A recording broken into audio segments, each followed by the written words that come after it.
Subukan naman natin mga kamaglalaway itong ating bagong dish na talaga mapapawaw ka sa sarap. Pwede natin itong pang-ulam, pang-merienda at isama mo na rin yung pang-pulutan. Sa isang kawali ay maglalagay tayo dito ng all-purpose flour, garlic and onion powder, yung ating black pepper, chicken cube, or yung ating chicken powder.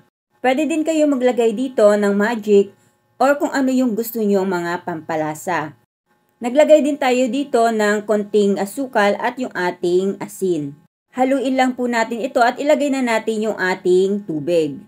At sa mahinang apoy ay lulutuin lang natin ito hanggang ito'y uminit or 2 minutes. Huwag natin kakalimutang ilagay yung ating carrots at yung ating spring onion. Bali gumamit lang ako dito ng food chopper or pwede kayong gumamit dito ng kutsilyo. After 2 minutes na mainit na ito, ay papatayin na natin yung apoy at papalamigin muna natin ito. At kung malamig na nga ito, ay pwede na natin itong ilipat sa malalim na lalagyan.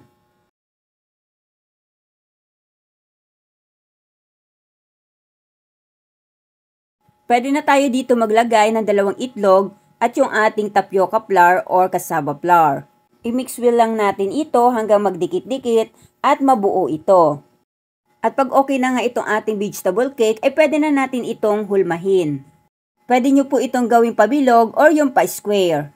Nasa sa inyo na rin po kung anong hugis ang gusto nyo dito sa ating vegetable cake. Pero ang gagawin nga natin dito ay parang hugis, sausage or yung ating hotdog. Para pag prinito natin ito mamaya, ay pwede natin itong gupit-gupitin or hiwain.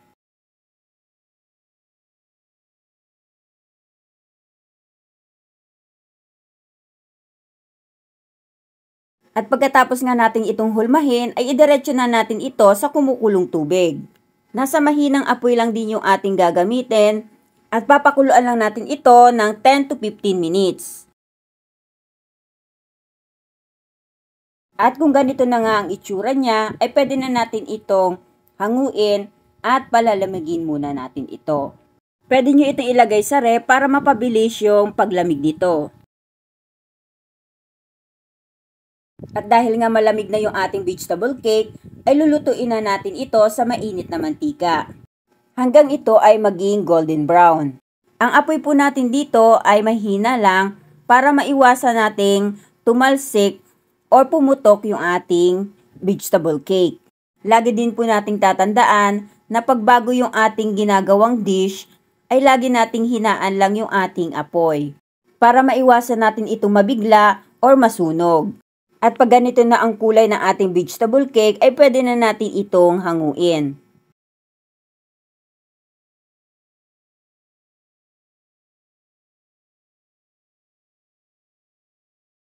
Pwede natin itong hiwain or gupit-gupitin. Para din itong kikiam na binibili natin sa kanto.